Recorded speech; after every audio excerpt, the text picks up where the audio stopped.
Bonjour Marina, est-ce que tu m'entends bien? Parfaitement. Comment vas-tu? Très bien, très très bien. Je pense avoir bien révisé, j'espère en tout cas. Alors, rappelle-moi s'il te plaît ta date d'oral.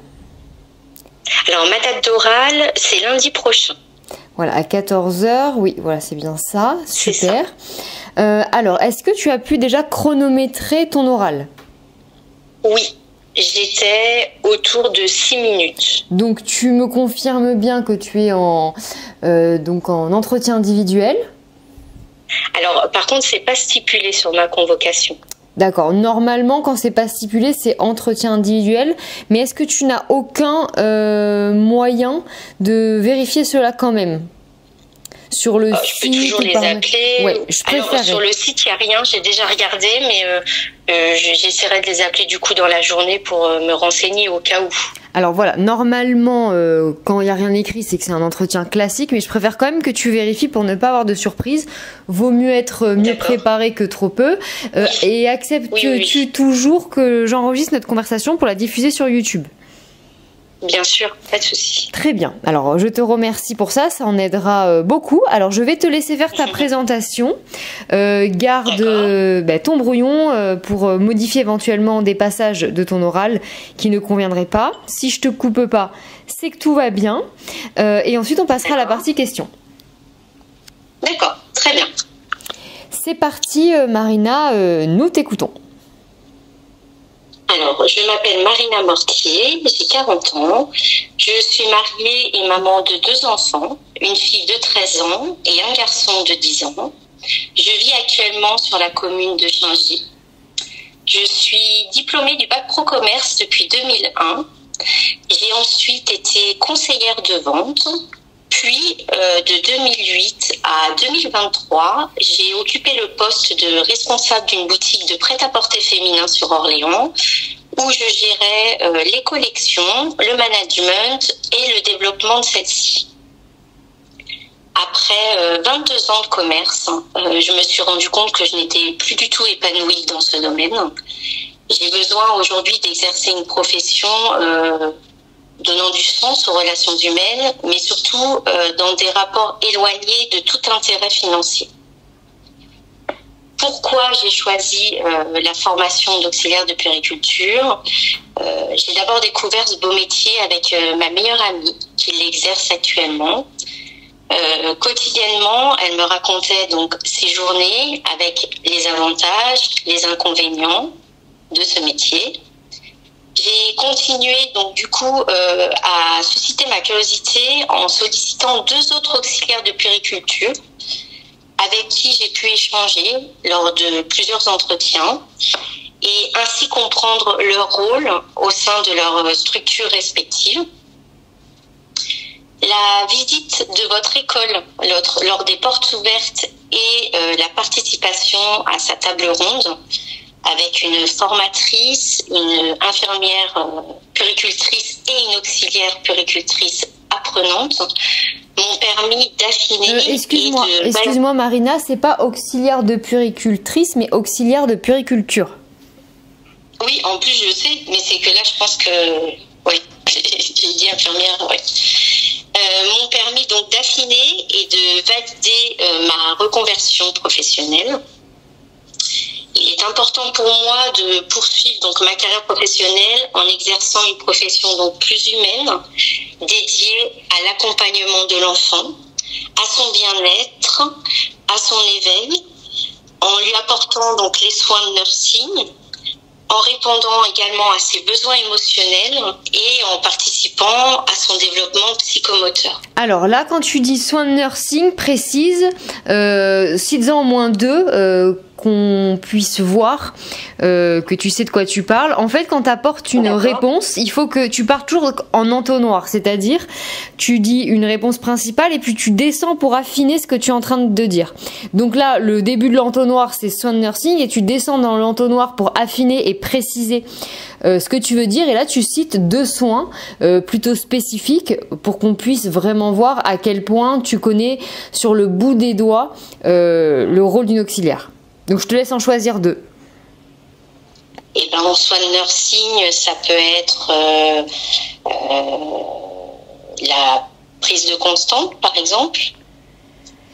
La prise de constante, ça va plus être... Alors, effectivement, ça peut être considéré comme un soin, mais soin de nursing, on pense plutôt à un soin après la naissance ou dans le séjour à la maternité. Mais si tu dis soin de nursing, ça veut plutôt dire un soin comme le soin des yeux, le soin du cordon, le bain.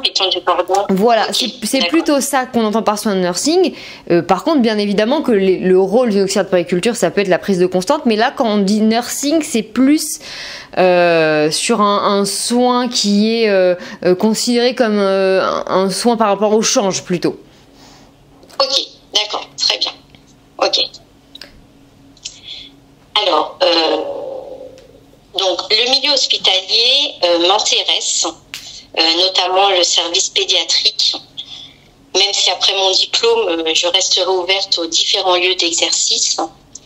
Le fait de m'occuper d'enfants hospitalisés en contribuant à leur bien-être, les écouter, les rassurer, en leur prodiguant des soins en fonction de leur état de santé, comme par exemple la prise de constante, en les aidant dans tous les gestes de la vie quotidienne, comme par exemple la toilette, les repas, ou les préparer pour le bloc opératoire avec une solution aseptique. Effectuer également les transmissions pour les suivis de soins afin de pouvoir assurer une traçabilité écrite auprès de mon équipe. Alors, important aussi les transmissions, donc très bien écrites et précises, parce que les transmissions, elles se font toujours à l'écrit, à l'oral. Donc effectivement, pour la traçabilité écrite, pour la suivi d'un dossier, mais quand on fait des changements de garde, on les fait à l'oral, les transmissions, en plus qu'elles soient écrites dans un dossier et en plus sur un tableau. Mais vu que tu parles de ça, tant qu'à faire, pareil, on va dans un entonnoir en fait de précision. Et pour aller encore plus loin dans ce que tu dis, si tu parles aussi des transmissions orales, on va voir que tu as bien conscience qu'il y en a deux, et là tu vas encore plus marquer des points. Ah, super, bon, très bien, je note. Alors, ce qui est important aussi pour moi, c'est de pouvoir offrir un soutien à la parentalité dans des moments où les parents auront besoin d'écoute et de conseils. Et ce qui sera aussi très enrichissant pour moi au quotidien, c'est de travailler en collaboration avec une équipe pluriprofessionnelle, infirmière puéricultrice, pédiatre. C'est très important pour moi. Alors, de parle également de sage-femme, parce que vu que tout à l'heure tu avais parlé aussi, il me semble, du puéricultrice, vu que tu l'as déjà dit, parle aussi de sage-femme, vu que tu l'as pas dit. D'accord, ok, je rajoute. Pour varier un petit peu les professions qui t'entourent. Oui.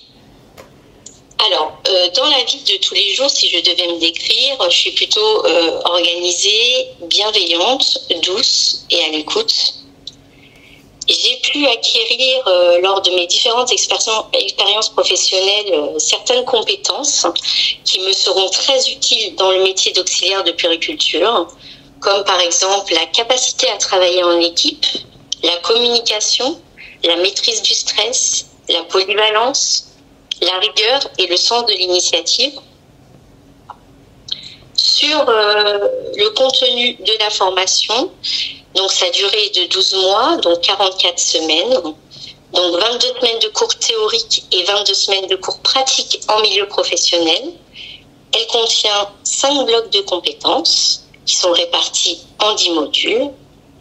Pour les stages, il y en a 4, 3 d'une durée de 5 semaines et 1 d'une durée de 7 semaines en fin de formation, qui consolidera notre projet professionnel. Nous avons 2 stages qui sont obligatoires, un de nuit et de week-end et un en centre pour enfants en situation de handicap. J'ai appris très récemment qu'un portfolio qui sera numérique dès la rentrée de septembre nous suivra durant la durée de tous nos stages.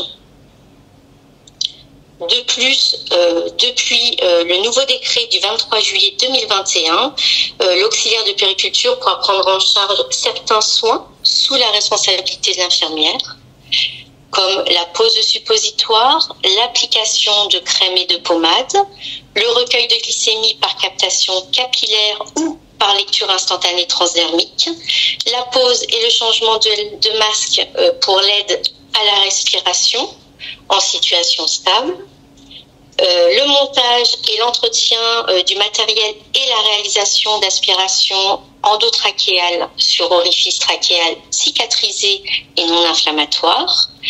Nous avons également le changement de lunettes à oxygène courbe avec tubulure, sans intervention sur le débitmètre, le recueil aseptique d'urine hors sonde urinaire et la participation à l'animation d'un groupe à visée thérapeutique. Donc, j'ai vraiment hâte de pouvoir apprendre ces compétences théoriques comme l'évaluation de l'état clinique de l'enfant et mise en œuvre des soins adaptés en collaboration et les compétences techniques lors des différents stages.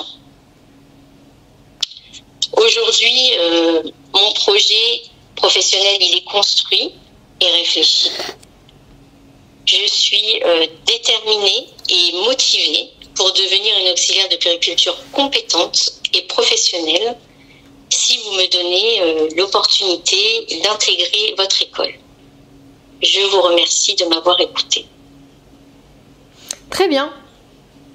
Alors, donc hormis les petites modifications là que je t'ai demandé de faire, c'est parfait. J'aimerais juste également que tu essayes de mettre un petit peu plus de rythme dans ton discours. Parce que tu parles lentement, donc c'est pas un problème, mais vu que c'est pas chronométré, mais qu'ils ont quand même beaucoup d'élèves, si tu mets un tout petit peu plus de rythme, ça va permettre d'avoir une cadence un peu plus qui nous permet de rester un peu plus éveillés à l'écoute, parce qu'il faut se dire qu'elles ont pas que toi, hein, donc des fois elles peuvent avoir un petit coup de un petit peu. Alors moi du coup j'ai justement, alors d'habitude quand je m'enregistre toute seule, etc. Je vais plus vite, mais là j'ai voulu être un petit peu plus lente de peur que par le stress je parle un peu trop vite. En fait non, il faut que je continue comme je l'ai toujours fait, quoi. Oui, voilà, exactement. Donc juste ça. Et après, sinon c'est très bien. En plus, on voit clairement que tu as beaucoup travaillé, notamment dans les connaissances, dans le nouveau décret, etc. Oui. Donc du coup, en fait, t'anticipes un petit peu les questions d'après. Donc ça, c'est bien, parce qu'à la limite, je préfère que le jury ne pose pas trop de questions parce qu'ils ont l'impression que ton oral est suffisamment complet, plutôt qu'ils cherchent à savoir si tu connais des choses parce qu'ils trouvent qu'il n'y a pas assez d'infos dans ton discours. Donc ça, je trouve ça vraiment très bien. Donc je valide entièrement. Donc je vais te poser des questions pour voir également un petit peu où tu en es. Mais au niveau de ta présentation, pour moi, c'est ok. Il faudra juste que tu intensifies un tout petit peu la cadence. D'accord, ok, super. Alors, est-ce que tu peux me parler de ton organisation logistique pour venir à l'école et assurer notamment les stages la nuit ? Alors moi tout est préparé, hein, tout est fait. Au niveau de l'organisation logistique, donc mes enfants maintenant sont grands, hein, 10 et 13 ans, donc tout est fait. Et puis j'ai mon mari aussi, hein, qui est là et qui peut gérer si besoin.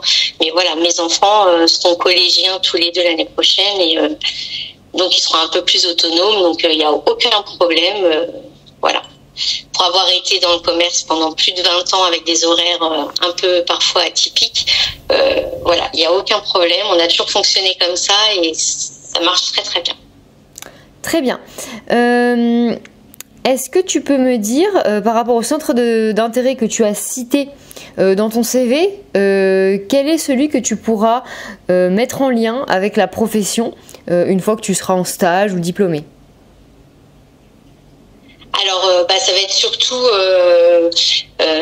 les podcasts que j'écoute assez régulièrement sur le domaine de la petite enfance, avec des sujets très variés qui vont du manque de personnel dans les crèches à des sujets comme entre guillemets l'agressivité chez les enfants.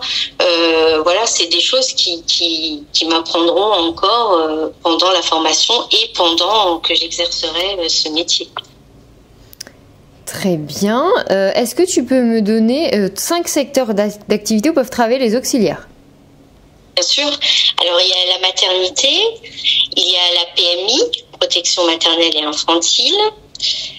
Il y a la pouponnière, il y a le centre maternel, il y a la crèche. J'en ai dit 5, je sais pas. Pourquoi j'en ai dit. Mais après, il y en a d'autres. Hein. Je peux vous en citer d'autres. Alors, oui, vas-y, dis-moi, qu'est-ce que tu as d'autre à rajouter? Eh ben, ça peut être le service pédiatrique, par exemple. On peut aller, par exemple, en suite de couches, en grossesse pathologique, en néonatologie. Parfait, c'est super, c'est parfait. Est-ce que tu peux me dire, qu'est-ce que ça te ferait de retourner à l'école, du coup, maintenant, une fois que tu es sortie depuis longtemps, qu'est-ce que ça te ferait? Est-ce que tu penses que ça va pas être un problème? Alors, pas du tout, parce que j'ai déjà commencé quand même à me replonger dans des bouquins, etc., pour justement préparer cette entrée à l'école. Et au contraire, je suis très motivée et j'ai hâte, parce que voilà, je vais apprendre un métier qui me plaît, dans lequel je serai épanouie. Et donc, la motivation sera là, donc ce sera génial, quoi. J'appréhende pas du tout, bien au contraire. Très bien. Est-ce que tu peux me dire à partir de quelle température commence la fièvre? Alors, la fièvre, elle commence à 38, mais on commence à la traiter à partir de 38,5. La plupart du temps. Voilà. Après, sauf exception, c'est-à-dire que si...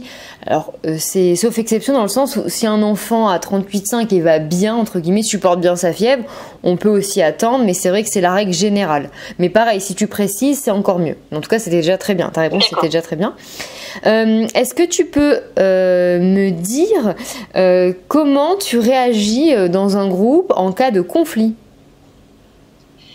Alors, en cas de conflit dans un groupe, alors moi je suis plutôt pour la paix. Je n'aime pas du tout le conflit.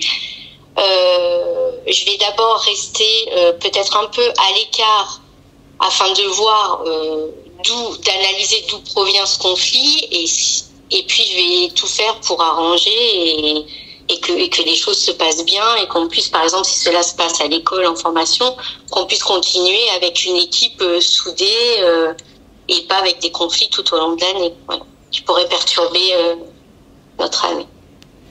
Très bien. Est-ce que tu peux me dire ta principale qualité? Douce. Je suis douce, ouais. Je suis assez douce. Ouais. Avec les enfants, ouais. Très bien. Est-ce que tu peux me parler d'un défaut, ton principal défaut? Alors, mon défaut, je dirais que j'aime essayer, en tout cas, de tout faire à la perfection. Ouais, c'est un peu, en fait, je suis très dure avec moi-même. Et voilà, il faut toujours que ce soit parfait, aussi bien dans le domaine professionnel que dans le domaine privé, à la maison. Enfin, voilà, j'ai besoin de vouloir toujours gérer les choses pour que tout se passe très bien. D'accord. Est-ce que tu peux me dire quel est le vaccin obligatoire en France? Alors, il y en a 11, des vaccins obligatoires. Je peux les citer d'ailleurs. Il y a la diphtérie, il y a le tétanos, il y a la poliomyélite, il y a la coqueluche, il y a le méningocoque C, il y a l'hépatite B, il y a la rougeole, les oreillons, la rubéole, la hémophilus influenza de type B et le pneumocoque. Très bien. Est-ce que tu peux me dire, s'il te plaît, qu'est-ce que c'est la bronchiolite? Alors, la bronchiolite, c'est une infection respiratoire qui est virale et contagieuse. Très bien. Ça touche quel organe? Les poumons. Très bien. Et pour finir, est-ce que tu pourrais me parler d'un sujet qui est en lien avec l'actualité, qui t'intéresse, ou tu as quelque chose à dire, qui est présent en ce moment concernant les enfants? Est-ce qu'il y a quelque chose ces derniers temps qui t'a marqué sur les préoccupations actuelles? Oui, alors il y a un sujet très marquant en ce moment et qui me touche parce que j'ai 2 enfants qui sont dans les mêmes âges. C'est la violence à l'école et surtout au collège. Ouais, ça c'est un sujet qui me touche beaucoup parce que il y a une recrudescence d'agressivité à l'école. Qui sont accentués par les réseaux sociaux, par cet harcèlement en fait qui commence à l'école, qui finit à la maison et qui ne s'arrête pas. Et c'est vraiment un sujet qui me touche parce que oui, en tant que parent, on a peur parce qu'on a beau donner la meilleure éducation à nos enfants, bah voilà, on ne sait pas ce qui peut arriver demain et oui, il y a vraiment et c'est une violence. Alors bien sûr qu'elle existait moi à mon époque, mais là ça s'est vraiment aggravé et c'est tous les jours des cas d'enfants dont d'ailleurs un jeune homme qui est mort là il y a 2 jours de 15 ans, une jeune fille qui a été dans le coma aussi, qui a été rouée de coups à la sortie de son collège. Donc oui, ça c'est un sujet qui me tient à cœur. Très bien. C'est bien. Alors là, je t'ai parlé un petit peu de cas, de questions entre guillemets sanitaires et sociales, on pourrait appeler ça comme ça, juste parce que tu ne m'as pas dit, j'avais un doute sur le fait que peut-être tu es en entretien collectif. Pour celles qui m'écoutent, qui sont en entretien individuel, voilà, elles n'auront pas ça. Mais toi, j'ai quand même voulu inclure ça aujourd'hui pour voir un petit peu où tu en étais. Normalement, si tu m'avais certifié à 100% que tu étais en entretien individuel, je ne l'aurais pas fait. Juste, je le précise pour celles qui nous écoutent parce qu'elles vont peut-être pas pouvoir comprendre pourquoi du coup j'intègre ça à notre entretien. Très bien. Et je vais te poser une dernière question qui est la plus difficile en général. C'est pourquoi toi et pas une autre? Alors pourquoi moi? Parce que ayant 40 ans, en fait, je pense avoir la maturité d'avoir choisi vraiment un métier qui me plaît et qui me correspond à 100%, ce qui n'est pas forcément le cas quand on débute notre école et qu'on doit choisir notre futur métier. Parfois, on s'engage dans des voies qui sont pas forcément adaptées à ce que l'on désire. Mais à 40 ans, on a une maturité qui fait que on sait ce que l'on veut et surtout ce que l'on ne veut plus. Donc voilà. Très bien. Bah écoute, c'est très bien, Marina. Je trouve que tu as bien défendu ta candidature. Ce qui est bien, c'est que tu as toujours une réponse détaillée à chaque question.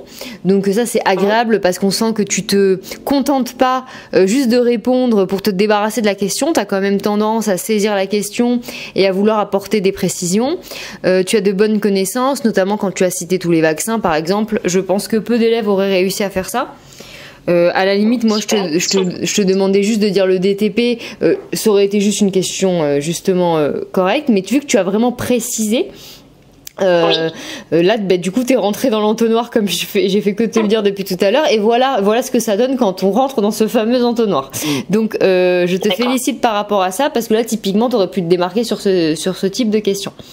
Donc pour ma part, je valide entièrement ta candidature. Je pense que tu es prête, que tu as acquéri suffisamment de connaissances et que tu as suffisamment de ressources pour aller piocher dans ton esprit lorsque les membres du jury vont t'interroger. Donc je me fais pas de soucis pour toi. Est-ce que tu as déjà prévu une tenue pour l'oral? Oui. Alors, je vais avoir un petit pantalon noir à pince, très classique, avec une petite chemise noire et beige, et puis une petite paire de mocassins. Très bien. Et puis, bien sûr, pas de maquillage, les cheveux attachés, pas de vernis. Alors, tu peux, si tu veux te maquiller, juste le mascara et un peu de rouge à lèvres très clair. Voilà, c'est faire mascara et très léger. Comme sur ta photo là de profil, c'est parfait. Bon, tu peux être maquillée, mais c'est juste pas trop. Mais bon, ça a pas l'air d'être ton style d'abuser du maquillage. Non. Donc voilà. Et n'oublie pas éventuellement ta convocation et ta carte d'identité. Ça sert toujours de le rappeler. C'est déjà prêt. Voilà. Donc, est-ce que toi tu as des questions ou est-ce que ça va? Du coup là, le fait d'avoir mon coaching, ça me rassure. En fait, j'étais un peu stressée avant de démarrer et là je me dis que bon bah voilà, si j'ai votre aval, et ben c'est super. Bah oui, je vois que tu as bien tout travaillé. Tu as vraiment tout bien travaillé. Oui. Non mais ça me tient vraiment à cœur. Hein. En fait, j'ai passé le concours il y a 2 ans. D'accord. Et mais en fait, j'étais pas autant préparée et voilà. Donc j'ai été sur liste complémentaire et bien sûr, voilà, j'ai pas eu ma place. Donc voilà. Donc je me suis dit là, j'essaie, mais alors là, je mets toutes les chances de mon côté pour réussir, parce que cette année, dans mon école, ils me prennent que 19 places. Voilà. Très bien. Comment tu as connu la prépa? Alors la prépa, en fait, ça faisait un moment que je suivais déjà le compte Instagram et la chaîne YouTube à laquelle j'étais abonnée, parce que c'était vraiment un métier voilà que j'aimais beaucoup, mais j'avais mon travail et puis voilà, donc et puis je pensais pas du tout à une reconversion professionnelle. Et puis bah là, ces derniers temps, bah, je me suis dit, j'avais déjà connaissance de cette prépa et je me suis dit bon bah là c'est le moment, je m'inscris. J'ai pas envie, voilà, d'être encore sur liste complémentaire cette année. J'ai vraiment envie d'y arriver et d'intégrer cette école. Donc voilà, donc je mets toutes mes chances de mon côté et je fais appel à la prépa qui a été top du début à la fin. Voilà, je voulais te poser des questions. Est-ce que ça t'a servi, en quoi, et voilà, qu'est-ce que tu en as pensé? Ne serait-ce que sur le projet professionnel, sur le CV, la lettre de motivation. Enfin, il y a quand même une approche qui est différente, parce que bah voilà, vous êtes dans le milieu professionnel et nous, voilà, même si on sait rédiger un CV, une lettre de motivation, on n'aura pas cette petite touche en plus qui fait qu'on se démarque. Et vraiment bravo, parce que moi, ça m'a vraiment, vraiment bien aidé. Ouais. Franchement, je suis hyper contente. Donc, je suis ravie que ton adhésion t'ait plu. Et puis, bah, écoute, en tout cas, bravo pour ton travail, parce que tout ce travail, le résultat que tu nous rends là, que ce soit par écrit ou par oral, ne serait pas possible si tu ne travaillais pas, parce qu'il faut quand même faire ce qu'on demande, sinon ça ne fonctionne pas. Donc, bravo. Je suis très optimiste pour toi. Et puis, bah, écoute, tu nous donnes des nouvelles dès que tu sors de ton oral. Et bien entendu, moi, je reste à ta disposition jusqu'au jour J, et au-delà. Hein, si tu as besoin également, n'hésite pas à revenir vers moi sur WhatsApp, d'accord? D'accord, en tout cas super, merci beaucoup. Avec plaisir, Marina, je te souhaite une bonne journée et puis on croise les doigts pour toi. Merci beaucoup, bonne journée. Au revoir. Bonne journée, au revoir.